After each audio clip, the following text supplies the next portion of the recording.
আল্লাহর দরবারে শুকরিয়া জানাচ্ছি যিনি একটা জগদ্দল পাথর আমাদের বুকের উপর থেকে নামিয়ে দিয়েছেন। আল্লাযী আনকাযা যহরাক, হে নবী আমি আপনার পিঠ বাঁকা করে রেখেছিল একটা বোঝা, আমি এটা নামিয়ে দিয়েছি। এটা ১৫০০ বছর আগের কথা। কত বছর? তখন আইএমএ জাহিলিয়াত চলছিল। এই বোঝাটা নবীজির পিঠকে বাঁকা করে রেখেছিল, আল্লাহ নিজে বোঝা নামিয়ে দিয়েছেন। ১৫০০ বছর পর ২০২৪ সালের ৫ই আগস্টে আল্লাহ আমাদের ওপর থেকে আমি জাহিলিয়াতের একটা পাথর নামিয়ে দিয়েছেন। শব্দ দুইটা শুনতে মনে হচ্ছে কাছাকাছি, আই এম এ জাহিলিয়াত আর আমি জাহিলিয়াত, শব্দ দুইটা কাছাকাছি না? তাদের কাজও প্রায় একই রকম ছিল। এই জন্য আমরা যে পাথর থেকে মুক্তি পেলাম, এখন যে মন খুলে অন্তত কথা বলতে পারছি, জবান খুলে বলছি আলহামদুলিল্লাহ। আমি কোরআনে কারিমের সূরা নমলের ৫০ নম্বর আয়াতের সাথে বাংলাদেশটা মিলিয়ে দেখলাম, এই ১৫.৫ বছর পুরাটা মিলে গেছে। আপনি একটু মিলান দেখেন, কেমন আনন্দ লাগবে আপনার কাছে। এই এখনো কথা বন্ধ করেনি যারা, এরা কারা? ক্যামেরাম্যান কি ওখানে বসতে হাত ধরে বসিয়ে দেন যেন উঠতে না পারে। এবার ওই ছেলেটা যদি ওঠে আবার সত্যি খবর আছে। তাড়াতাড়ি বসুন।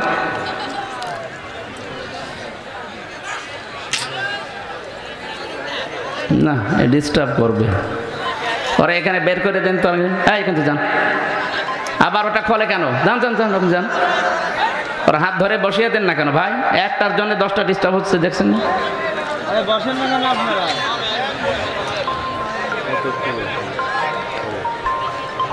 মোবাইল যাদের আছে অন্তত ঘন্টাখানিক বন্ধ করে রাখেন। আপনি এত গুরুত্বপূর্ণ লোক না যে আপনার মোবাইল বন্ধ থাকলে এই কুষ্টিয়া অচল হয়ে যাবে।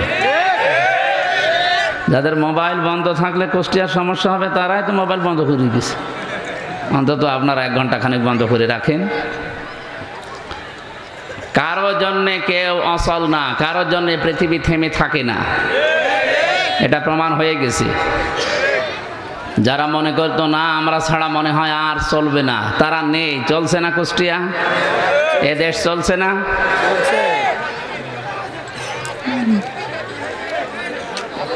এই ওটারে ছেড়ে দিন, ওটা হালকা তার কাটা আছে, ছেড়ে দিন।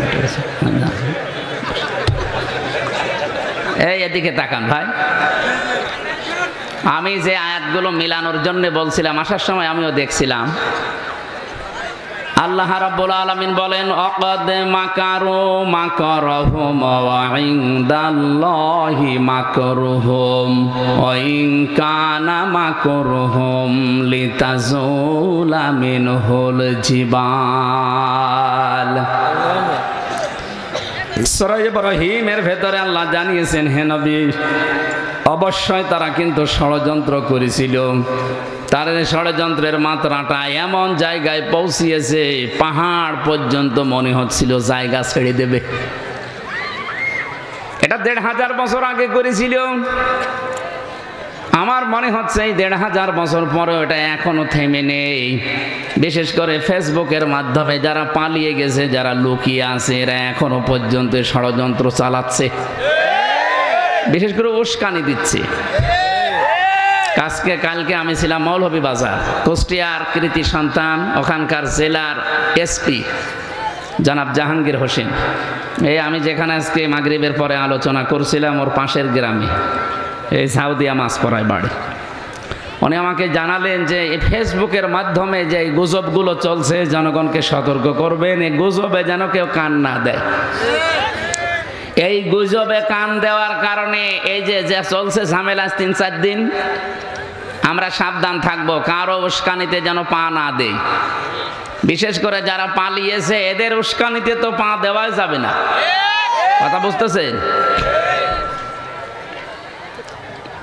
যখন একেবারে সব কিছু শেষ হয়ে গেছে, তখন ওনারা এখন নতুন আর একটা বিষয় সামনে নিয়ে এসে ধর্মীয় উন্মাদনা দিয়ে, না উন্মাদনা কোনো জায়গায় নেই, উদ্দীপনা আছে। ধর্মীয় বলেন, জেনারেল বলেন, উন্মাদনা আমাদের কোনো ধর্মে নেই। উন্মাদনা নেই, আছে উদ্দীপনা। কি আছে? উদ্দীপনা। ইসকনের মাধ্যমে যেটা চালাতে চাচ্ছে ধর্মীয় বিষয়ের নাম দিয়ে, এটা উদ্দীপনা নয়, এটা উন্মাদনা। ইসলাম ধর্মে তো উন্মাদনা নেই, হারাম। এটা কিসের উন্মাদনা আপনার? লা ইকরাহা ফিদ্দিন।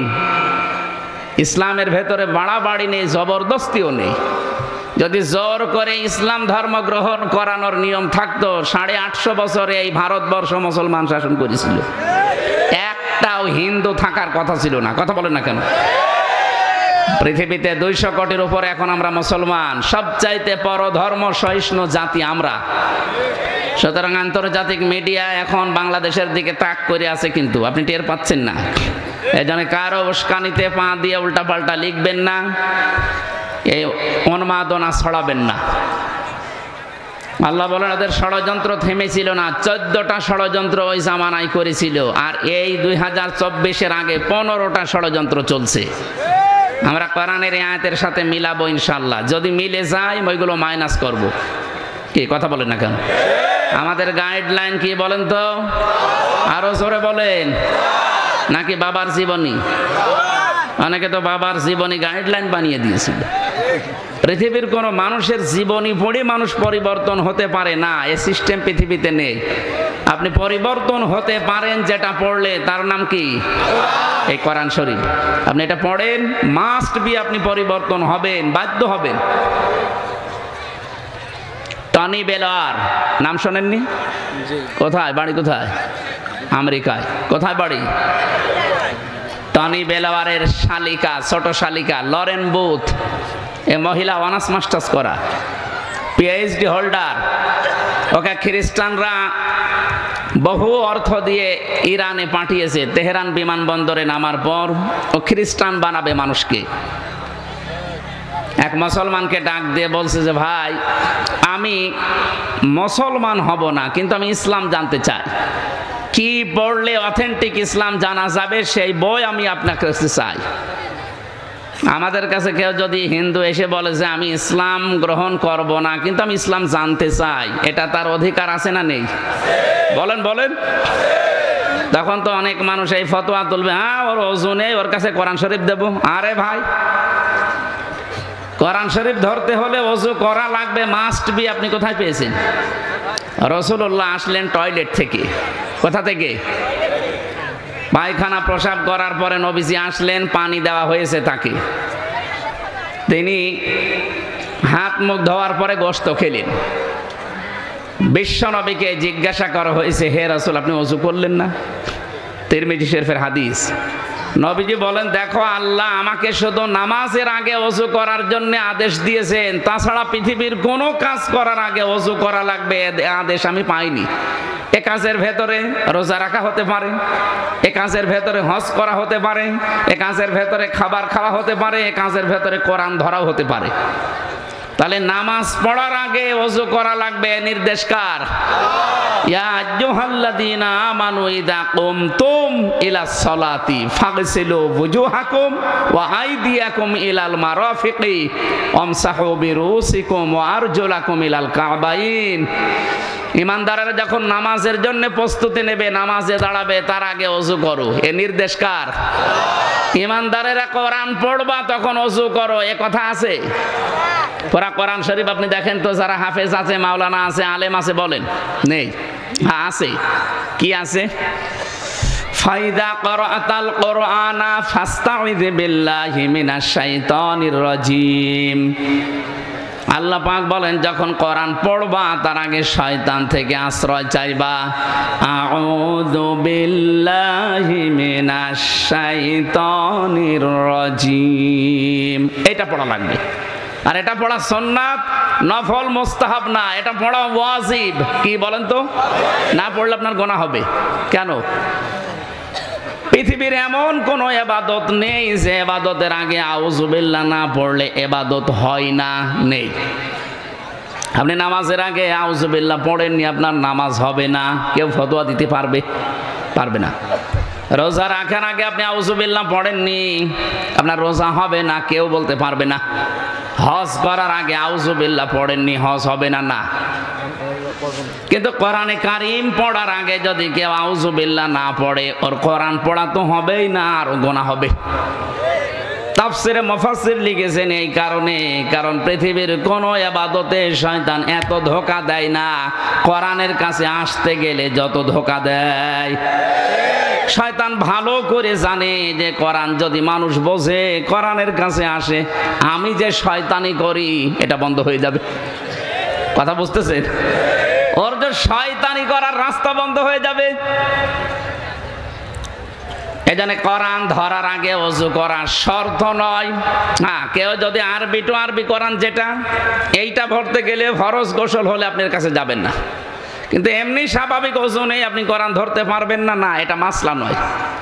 আপনি ধরবেন। এর কাছে মুসলমান কোরআন শরীফ তুলে দেয়নি, সিয়াসিত্তা হাদিস সহ তাফসির দিয়েছে। 3 বছর এই মহিলা পড়া কোরআন শরীফ তন্ন তন্ন করিস। আমাদের মতো আনাকুম জানাকুম পড়েনি, একেবারে পড়ার মতো পড়িস, কারণ হচ্ছে শিক্ষিত মহিলা। 3 বছর পরে মুসলমান হয়ে গেছে। সাংবাদিকরা জিজ্ঞাসা করছে, আপনি কি করলেন? পৃথিবীতে সবচাইতে বেশি মানুষ বাস করে খ্রিস্টান ধর্মে, এরপরে মুসলমান। আপনি সেই বড় ধর্ম বাদ দিয়ে মুসলমানদের এই ধর্ম গ্রহণ করলেন কেন? লরেন বুথ বলেছে, দেখো আমি চ্যালেঞ্জ করেছিলাম মুসলমানদের কোরআনে নাকি ভুল নেই, এই জন্য আমি নিজে একেবারে জানার মতো পড়েছি 3 বছর। 3টা বছরে আমি প্রায় 53 জায়গায় লাল দাগ দিয়েছিলাম। মনে করলাম ভুল ধরা পড়েছে, কিন্তু আল্লাহর ইশারা যেখানেই ভুল ধরে দেখে তারপরের আয়াতে ওর জবাব আল্লাহ আগেই দিয়ে দিয়েছে। শেষে আমার জীবনের ভুল ধরা পড়ে গেছে। আমি আর নিজের বাপ দাদার ধর্মে থাকলাম না, আমি নতুন ধর্ম ইসলামে আসলাম। আমি তামাম দুনিয়ায় ঘোষণা দিয়ে দিলাম, পৃথিবীর 4,500 ধর্ম আছে, এর ভেতরে অথেন্টিক ধর্মীয় গ্রন্থ এই কোরআনে কারীম। কয়েকদিন আগে আমি যশোরের একজন হিন্দু শিক্ষক, অধ্যাপক, বিসিএস ক্যাডার, ওনারে বলেছিলাম, স্যার আপনাকে আমি জোর করি না, কোরআন শরীফ শুধু খালি পড়েন, ইসলাম মানা লাগবে না আপনার।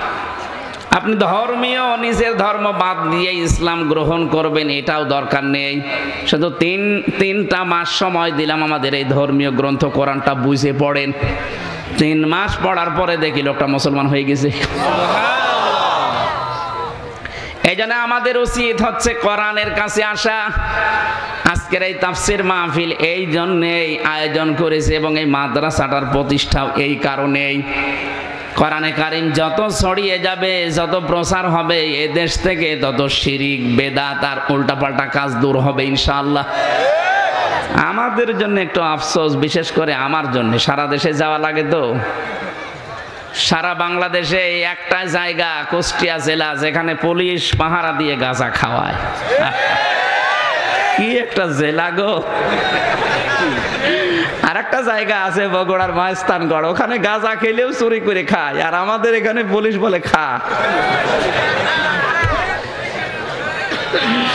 এটার জন্য বিভিন্ন জেলায় জবাব দেওয়া লাগে। কুষ্টিয়া থেকে রংপুরে এসেছো ওয়াজ করার জন্য, তোমার জেলায় কি বলবো? সারা দেশ করি আপনি যেই কয়মন গাঁজা না পাবেন, তার চাইতে বেশি পাওয়া যায় আল্লাহর ওলির এই মাজারে। না, এটা ঠিক না। আমার মনে হয় যে মাজার ভাঙা চলছিল, এটা যে কেন ভাঙলো না, এই শিরিকের আঁকড়াটা ওই সময় তুলে দেওয়ার দরকার ছিল। এটা নিয়ে অনেকেই ব্যবসা করে খাচ্ছে, আমি জানি এ কথা বললে তাদের গায়ে লাগবে। এ কথা বলে না কেন? আমি আর বলতে চাই না, বিবেক যদি থাকে কাজে লাগাবেন। কি বলছিলাম বলেন তো? কোরআনে কারীম শোনার জন্য আমরা যারা এসেছি, এখান থেকে আল্লাহ রাব্বুল আলামিন এই যে মাকারু শব্দের ব্যাখ্যাটা করার জন্য আমি এই পর্যন্ত আসলাম। একটু ভালো করে মিলাবেন। সূরা নমল 19 নম্বর পারা 20 নম্বর পৃষ্ঠার 5 নম্বর লাইনের 50 নম্বর আয়াত, এটা তাফসিরে হাক্কানিতে পাবেন। আল্লাহ পাক বলেন, অমাকারু মাকারাও অমাকারনা মাকারাও ওয়া হুম লা ইয়াশউরুন। হে নবী, ওই মানুষগুলো কিন্তু মকর করেছিল, ষড়যন্ত্র করেছিল, আর আমি আল্লাহ ষড়যন্ত্র না, আমি আল্লাহ কৌশল করেছিলাম। এখানে শিক্ষা দেখেন, শব্দ কিন্তু এক, ব্যবহার করার ক্ষেত্রে কাফেরদের বেলায় ষড়যন্ত্র আর আল্লাহর বেলায় ষড়যন্ত্র নয়, এটা কৌশল। এই জন্য পৃথিবীতে দিন প্রতিষ্ঠার জন্য যা ব্যবহার করা হয় ওইটার নাম জিহাদ, আর দিনের বিরুদ্ধে যদি ওইটাই ব্যবহার করেন ওইটার নাম সন্ত্রাস। এই কথা বলছেন? সারা দুনিয়া যেহেতু মিডিয়া আমাদের হাতে নেই, ওরা আজ এই শব্দটাকে পুরা উল্টিয়ে ওদের কাজগুলো নাকি ভালো কাজ আর আমাদের কাজগুলো সন্ত্রাস। অথচ দুনিয়ায় সন্ত্রাস দূর করার জন্যই জিহাদ লাগবে।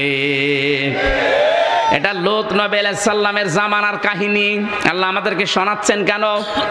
এই যে বললাম না, 15টা বিষয় এই 15.5 বছর ওরা অলরেডি কায়েম করে ফেলেছিল, তার ভেতরে এইটা একটা। লূত নবীর জামানায় আল্লাহর একটা নিষিদ্ধ কাজ ওরা চালু করেছিল, সেটা সমকামিতা। কি কথা বুঝতেছেন? এ দেশে অনেকে এখন এই বীজ বপন করতে চাচ্ছে। হাজার হাজার বছর আগে লূত নবীর ওই জামানায় যারা এই কাজ করেছিল, পুরুষে পুরুষে বিয়ে করা, মেয়েতে মেয়েতে বিয়ে করা, আল্লাহ রাব্বুল আলামিন এত রাগ করেছিলেন তাদেরকে আল্লাহ গজব দিয়ে ডেড সি বানিয়ে দিয়েছেন, মৃত সাগর।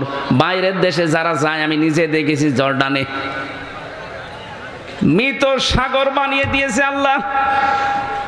দুর্বিসন্ধির মাধ্যমে বাংলাদেশকে অনেকে চাচ্ছে এটা যেন আল্লাহর গজবের রাষ্ট্র হয়ে যায়। এদেশে একজন মুসলমান থাকতে সমকামিতা রাষ্ট্রীয়ভাবে কায়েম হতে আমরা দেব না ইনশাআল্লাহ। ষড়যন্ত্রের এই জায়গায় আল্লাহ বলেন মাকার না, আমি নিজেও একটা কৌশল করলাম, অহুম লা ইয়াশউরুন, কিন্তু তারা টের পায়নি। তাদের শিক্ষা ব্যবস্থায় ষড়যন্ত্র ছিল, তাদের আদালতে বিচার ব্যবস্থায় ষড়যন্ত্র ছিল, তাদের চিকিৎসা ব্যবস্থায় ষড়যন্ত্র ছিল। ভালো ভালো ডাক্তার কিছু হলেই বাইরে পাঠিয়ে দিতেন, আর আমাদের যত রোগের একেবারে জ্বর থেকে শুরু করে যত রোগ সব যাওয়া লাগবে দাদাদের দেশে। কেন? তৈরি করা যায় না এখানে? এই যে 15টা ষড়যন্ত্রের কথা বলছিলাম, 1500 বছর আগে নবীজির জামানায় ষড়যন্ত্র ছিল কয়টা বললাম? 14টা। কয়টা? পড়াশোনা করে বলছি, আমাদের দেশে 15.5 বছরে 15টা অলরেডি আরম্ভ হয়ে গিয়েছিল। আল্লাহ বলেন আমি নিজে তাদের এই ষড়যন্ত্রের মোকাবেলা একটা কৌশল করেছি, কিন্তু তারা টের পায়নি। ফানজুর কাইফা কানা আকিবাতু মাকরিহিম। হে নবী, একটু নজর করে দেখেন না কেন? যারা ষড়যন্ত্র করেছিল আমি আল্লাহ নিজে তাদেরকে দমন করেছি। আন্না দাম্মারনাহুম, নিজে তাদেরকে ধ্বংস করেছি। ওয়া কওমাহুম আজমাইন, এবং তাদের পুরা জাতিকে। আমি আয়াত পর্যন্ত পড়তাম না, এরপরের আয়াতটা বাংলাদেশের 2024 সালের 5 আগস্টের সাথে মিলে যাচ্ছে, এই জন্য পড়লাম। আমার দৃষ্টিতে মিলেছে, দেখেন আপনার দৃষ্টিতে মেলে কিনা। এরপরে একটা শিক্ষা বের করব। ফাতিলকা বুয়ুতুহুম খাবিয়াতাম বিমা যালামু। এই ভালো করে এখানে আরবি গ্রামার যারা বসে বালাগাত মানতেক পড়েছেন কিনা? ফাতিলকা, তিলকার আগে ফা আছে, ফা অর্থ শব্দটা 19টা অর্থে আসে। আল্লাহ যেন নিজের এই আঙ্গুল দিয়ে কুষ্টিয়াবাসীকে সহ বিশ্বের বাংলাদেশের এই 64 জেলার মানুষকে দেখাচ্ছে ফাতিলকা, এই সেই, বুয়ুতুহুম, তাদের ঘর। আল্লাহ বলেন এই সেই তাদের ঘর। কি তাদের ঘর? কি বাইতন দেয়নি আল্লাহ, 1 বছর বয়ুত দিয়েছেন। আল্লাহ বলেন এই সেই ঘরগুলো, একটু তাকান। খাবিয়াতান, আমি জনশূন্য করে দিয়েছি। খাবিয়াতান, জনশূন্য করে দিয়েছি। বিমা যালামু, তাদের জুলুমের কারণে। আপনি আগস্টের 5 তারিখের বিকাল 5টা বাজতে বাজতে দেখেন এই দেশের 64 জেলার 630টা থানায় যত জালেমের ঘর ছিল জনগণ সব মিটিয়ে ফেলেছে মাটির সাথে। আপনি কুষ্টিয়ার দিকে তাকান, এই কথা বলছেন এখানে নাম ধরা লাগবে, আপনি টের পাচ্ছেন না? এত দাপট ছিল যাদের 2 ভাই, তাদের 2 ভাইয়ের বাড়িয়ে দেশের মানুষ আগে ভেঙেছে। এই খবিয়াতান একেবারে মিলে গেছে, খাপের খাপ, মুনতাজের বাপ। আল্লাহ বলছেন আমি উজাড় গৃহ বানিয়ে দিয়েছি। গত পরশু দিনও আমি বাড়ির সামনে দিয়ে আসার সময় দেখি বাড়ি মনে হচ্ছে না, অথচ 5 তারিখের আগে ওখানে জমজমাট ছিল। ওই বাড়িটা এখন উজাড় গৃহ, মানুষ দেখছি দলে দলে যে বিভিন্ন দিকে মুখ করে প্রসাব করছে। আমার একটা কথা মনে পড়ছিল, পরশু দিন 16 সালে গিয়েছিলাম হজে। কাবা তাওয়াফ করার পরে উপরে গেলাম, হঠাৎ দেখি আমার পেটে যন্ত্রণা, ব্যথা। এক পুলিশকে ডাক দিয়ে বললাম, ইয়া সাদিক, তাল কি?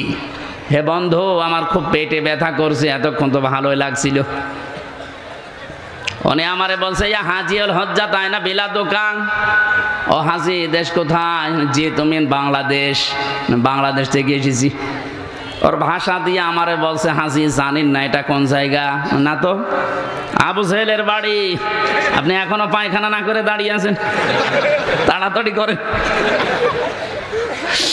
সত্যি কথা বলছি, পায়খানা করে দেখে আমার পেটের ব্যথা ভালো হয়ে গেছে।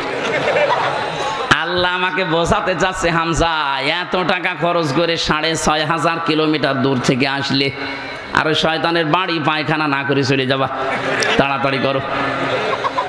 ঠিক যেন আজকের এই দেশে যতগুলো জালেমের বাড়ি ছিল, আল্লাহ পাক যেন নিজে তাদেরকে জাতীয় উজাড় গৃহ বানিয়ে দিয়েছে। পরশু দিনের জাতীয় পত্রিকা দেখেছেন, ঢাকার ওই বড় বাড়িটা যেখানে মানুষ আবেগে চুমা খেত, দেখলাম অনেকে দলবদ্ধ হয়ে, জামাতবদ্ধ হয়ে টয়লেট করছে। হ্যাঁ, 3-4 জন একসাথে যাচ্ছে, বিভিন্ন দিকে মুখ করে আল্লাহ রাস্তায় চালাচ্ছে। আমার মনে হয় এদের পেটে আমার মতো ব্যথা, আর কথা বলছে না।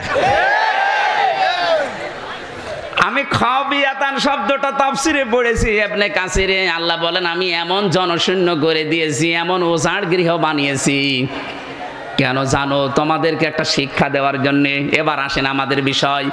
ইন্না ফি যালিকা লাআয়াতাল লিকাউমিন ইয়ালামুন। অবশ্যই এর ভেতরে তোমাদের জন্য শিক্ষা আছে। লামে তাকিদ, অবশ্যই শিক্ষা আছে যদি তোমরা জ্ঞানী হয়ে থাকো। আল্লাহ আমাদের বোঝাতে চায়, আগামীতে যদি কেউ ক্ষমতার চেয়ারে বসে জুলুম করে, তার বাড়িও জাতীয় টয়লেট বানানো হবে। যেন আমরা যেন সাবধান থাকি, আর যাই করে যেন জালেম হয়ে না যায়। কে কথা বোঝেন কিছু নাকি আন্দাজে ঠিক বলেন? ঠিক আছে। আল্লাহ রাব্বুল আলামিন 14টা বলতে গেলে এমনি এত রাত হয়ে গেছে, আমরা তাফসিরে যাব। সূরা বাকারা থেকে মাত্র 1 আয়াতের 3 ভাগের 1 ভাগ পড়েছি, আর সূরা নিসার 41 নম্বর আয়াতটা পড়েছি। আল্লাহ রাব্বুল আলামিন এত তথ্য আয়াতের ভেতরে লুকিয়ে রেখেছে, আপনি যত টান দেবেন গবেষণা আকারে তত তথ্য ওখান থেকে পেয়ে যাবেন। আমরা আসেন তো এই 2 আয়াতের একটা আয়াত শুরু করছি, সূরা বাকারা 208 নম্বর আয়াতের প্রথম অংশ। আমার আজকের আলোচনার বিষয় প্রবেশ করো। কি বললাম? প্রবেশ করো। বলেন বলেন। কোরআনে কারীম জানাচ্ছে, ইয়া আইয়ুহাল্লাযীনা আমানু, ওহে যারা ঈমানের দাবি করো, উদখুলু ফিস সিলমি কাফা, তোমরা ইসলামে পরিপূর্ণভাবে প্রবেশ করো। এদিকে তাকান, এখানে সিন শব্দের উপরে যদি কেউ জবর দিয়ে পড়ে তাহলে সালমন বাংলা অর্থ দাঁড়ায় শান্তি, আর সিনের নিচে জের দিয়ে পড়লে বাংলা অর্থ দাঁড়ায় সিলমন মানে ইসলাম। আল্লাহ পাক এখানে শান্তির ভেতরে প্রবেশ করো বলেন নাই, বলেছে ইসলামে প্রবেশ করো। কোথায়? ইসলামে। এখন ইসলামে প্রবেশ করবেন আপনি আংশিক না পূর্ণাঙ্গ? বলেন বলেন। পূর্ণাঙ্গটা এখানে কোথায় পেলেন? এই যে পরিপূর্ণ পূর্ণাঙ্গ কোথায় আছে এখানে? আল্লাহ রাব্বুল আলামিন আয়াত, ছোট আয়াত কিন্তু এত সূক্ষ্ম সূক্ষ্ম শব্দ দিয়েছেন। এর শেষের শব্দটা দেখেছেন কাফা। ইসলামে আংশিক প্রবেশ করলে হবে না, পরিপূর্ণভাবে প্রবেশ করা লাগবে। এখন আমার প্রশ্ন, আমি যে ইসলামে পরিপূর্ণ প্রবেশ করেছি আল্লাহর এই কথা মতো, এটা আমি টের পাবো কি করে? নাকি কথা বলে না কেন? আমি যে ইসলামে পরিপূর্ণ প্রবেশ করলাম, এটা আমি টের পাবো কি করে? আপনি যদি 5টা বিষয় দুনিয়ায় দেখতে চান যে আপনার ভেতরে 5টা বিষয় আলামত চিহ্ন এগুলো পাওয়া যাচ্ছে সিমটম, তাহলে বুঝবেন আমি এই আয়াতটা দুনিয়ায় মেনে চলছি, পুরা ইসলামের ভেতরে আমি পরিপূর্ণভাবে প্রবেশ করে ফেলেছি। এখন নিজের সাথে মিলাবেন। 1 নম্বরে আমি ইসলামে প্রবেশ করার প্রথম আলামত সিমটম হচ্ছে আত্মসমর্পণকারী হওয়া লাগবে। কি হওয়া লাগবে? খুব সূক্ষ্ম শব্দ এখানে আছে, কিন্তু ভালো করে শুনবেন। আত্মসমর্পণকারী হবেন 1 নম্বরে। 2 নম্বরে আপনার ইখলাস আসবে ভেতরে। 3 নম্বরে বিশুদ্ধ আকীদা তৈরি হবে আপনার। 4 নম্বরে চরিত্র হবে উন্নত। 5 নম্বরে লেনদেন হবে আপনার স্বচ্ছ। এই 5টা বিষয় যখন আপনার প্র্যাকটিক্যাল লাইফে পাওয়া যাবে তখন বুঝবেন আপনি পরিপূর্ণ ইসলামে প্রবেশ করেছেন।